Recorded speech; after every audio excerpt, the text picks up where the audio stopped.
Today is day 1 for my Bonne Maman advent calendar. Let's see what's behind door number 1. Counter cooking. No kitchen, no problem. So here's door number 1, and can you see this? Like, door number 6 is kind of open, door number 1 is kind of open. I don't know what's going on with this advent calendar this year. A little disappointed with that, but it should not affect what's inside. And now I'm noticing like door 5 is partially open, door 21 is partially open, door 9, unless they did that to make it easier to open. I don't know. But back to door number 1. It says decorate the tree. And what do we have here? We have quince spread. Have I had plain quince spread before? This quince spread was included as day 20 in last year's advent calendar, and I made quince pinwheel cookies in the Dash mini toaster oven.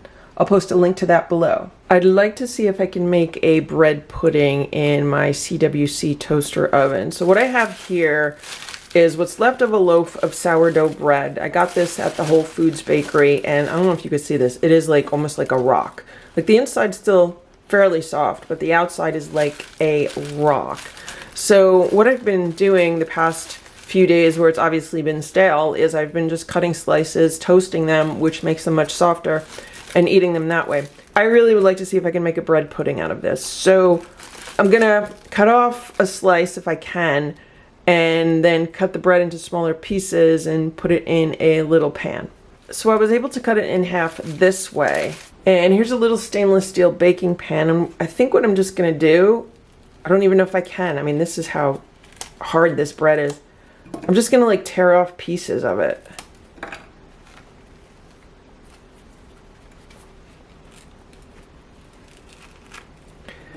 But before I do that, I should actually butter the bottom of this just to make sure it's not gonna stick. And I'm preheating the toaster oven. I have it set to 450, which is actually like 350, and I'm just gonna put it on for like 10 minutes. So I just buttered the bottom of this and like halfway up the sides, and then I'm just gonna add these bread pieces, and I'm just gonna continue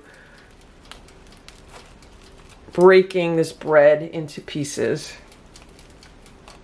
This is crazy, crazy hard. I think that looks good. So now all I need to do is put together the egg mixture that I am going to pour in here. I like to use my large Christmas mug as a mixing bowl, and I'm going to add 1 egg. And these empty Bonne Maman jars, which I have quite a lot of, make a really great measuring cup. They hold 2 tablespoons, which is 1/8 of a cup. I just added 1/8 of a cup of buttermilk and another 1/8 of a cup. So that's 1/4 cup of buttermilk. I should also mention that I'm just making up this recipe as I go along. I've never made bread pudding before, but to me, the concept of it was always like a version of French toast. So I'm just gonna mix this up like I would if I was making French toast. I'm gonna add a few drops of vanilla, a little bit of cinnamon, and just a tiny pinch of nutmeg. And I'm gonna mix this together. I'm wondering if this is enough batter for the bread, but when I make French toast, this is the amount of batter that I use for 2 pieces of bread. And that's basically like what I have in this small pan. So I'm gonna take the batter and I'm gonna pour it over the bread.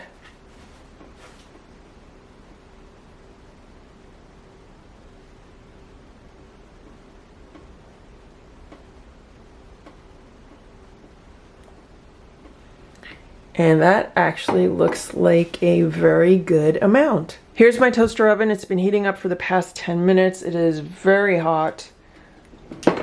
So I'm gonna put my pan in here. And let's close that, and let's set this for, we'll set that for 20 minutes. And be careful when you move the timer, because I just kind of almost burnt my hand on the surface of this. It gets very hot. I'm gonna check it after 20 minutes. I don't know how long this is gonna take to bake, so we'll see. This is a fun experiment. I should also mention that I did not add any sugar to the egg and buttermilk mixture because I want to eat this with the quince fruit spread. And the quince fruit spread will be nice and sweet, so I felt like I didn't need to add extra sweetness to the bread or the batter. And when I make French toast, I don't add any sugar or sweetness to the batter for that. It's been 10 minutes, and what I'm realizing is that I should have put the tray in and then put the pan on the tray because it would have lowered it a little bit. As it is right now, it's less than an inch from the heating element on top, and there's like a piece of bread or two that's pretty high, and it's gonna really get burnt from the top heating element. Maybe what I should do, since it's only been 10 minutes, is take it out, put the tray in, and put it back on the tray. Maybe I'll do that. I have to be very careful because all of this is really hot. That's what it looks like so far. So just put the tray in. Now the grippers don't want to work, so I have to grab a pot holder.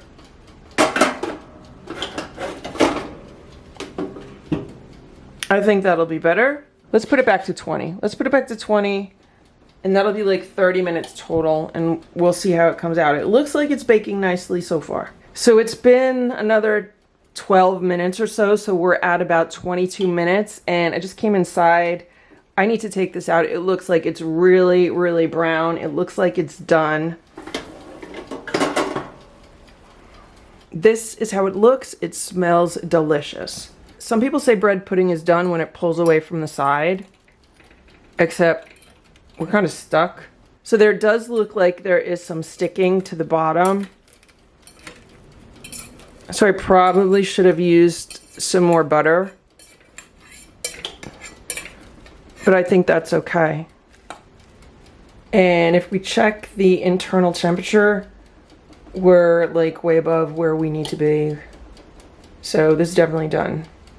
Here's the bread pudding. I was able to spoon it out of the little pan. That's what was left in the pan, so I probably could have done a better job like greasing it.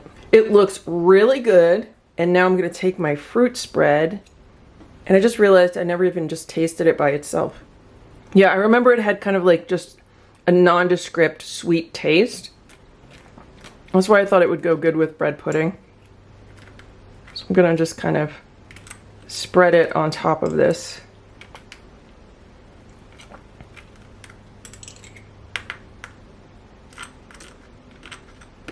There's the bread pudding, and it looks great. I kind of feel like I need to eat this with a spoon, even though I'm sure a fork would be fine. So the top of it is crunchy, and it definitely feels soft inside. That is so good. I mean, it tastes like French toast to me. And I love just a little bit of cinnamon, a hint of nutmeg, and it definitely needs the fruit spread on top because I did not add any sugar to it at all. The fruit spread is basically taking the place of like maple syrup on French toast. I love how it's soft inside, but the top portions are crunchy. It's so good with that fruit spread. Like, it really makes it. So if you find yourself stuck with some stale bread, make a bread pudding. It's a really great, easy, inexpensive way to use it up. Today I'm having this for breakfast, but it would also make a great dessert or even an afternoon snack. Thanks so much for watching. Have a very happy holiday season.